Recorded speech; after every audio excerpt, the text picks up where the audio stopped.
జగన్ టైంలో ఇచ్చిన సంక్షేమ పథకాల్లో 3 వంతులు ఆపేసి 1, 2 వరకు ఇచ్చి ఇవ్వడం ద్వారా చంద్రబాబు గారి ఆలోచన ఏంటంటే తటస్థుల ఓట్లు తమ వెంటే ఉంటాయి. తటస్థులు ఉచితాలు పంచకూడదని కోరుకుంటున్నారు.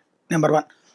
రెండవది, సుదీర్ఘకాలంగా కమ్మ కాపు సామాజిక వర్గాల మధ్యన ఉన్నటువంటి ఒక సంఘర్షణ వాతావరణాన్ని పవన్ కళ్యాణ్ డైవర్ట్ చేయగలిగాడు. అది రెడ్డి వైపుకి డైవర్ట్ చేయగలిగాడు. కాబట్టి ఆ ఓట్ బ్యాంక్ స్థిరంగా ఉంది. ఇక నెక్స్ట్, జగన్ మీద వ్యతిరేకత ఎట్లాగూ 500 మీమ్స్ పేజెస్, ఒక 100 దాకా యూట్యూబ్ ఛానల్స్, ఒక 4 మీడియా, ఇవన్నీ ఉన్నాయి కాబట్టి జగన్ని నిరంతరం ఒక దోషిగా ప్రజల ముందు చూపించడం సాధ్యమే.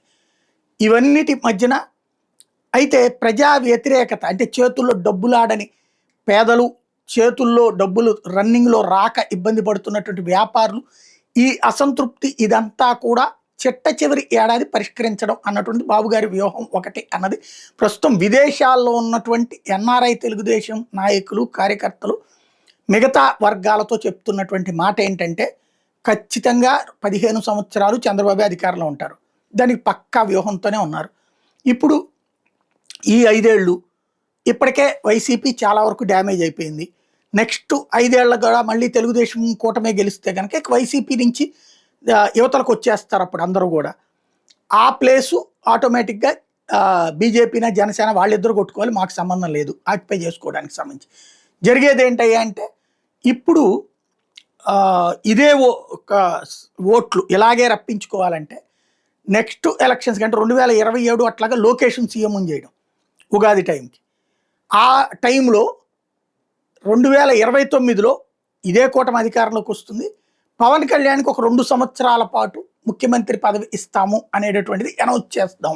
అప్పుడు తద్వారా కాపు సామాజిక వర్గ బలమైన కోరిక, తమ నాయకుడు ఒకళ్ళు సీఎం కావాలన్నటువంటి కోరిక, అది కూడా పవన్ సీఎం కావాలన్నటువంటి కోరిక తీర్చినట్టు అవుతుంది. తద్వారా 2029లో ఇదే కాంబినేషన్ ఓట్లు భారీగా బల్క్గా వస్తాయి. దెన్ అప్పుడు 164, 170 అయినా అవ్వచ్చు. ఆ ఇంపాక్ట్ తర్వాత 5 ఏళ్ళు అధికారంలో ఉంటే ఇక వైఎస్ఆర్ కాంగ్రెస్ పార్టీ పరిస్థితి లోపు ఇప్పటికే అనేక మంది నాయకుల్ని భయపెట్టగలిగాం.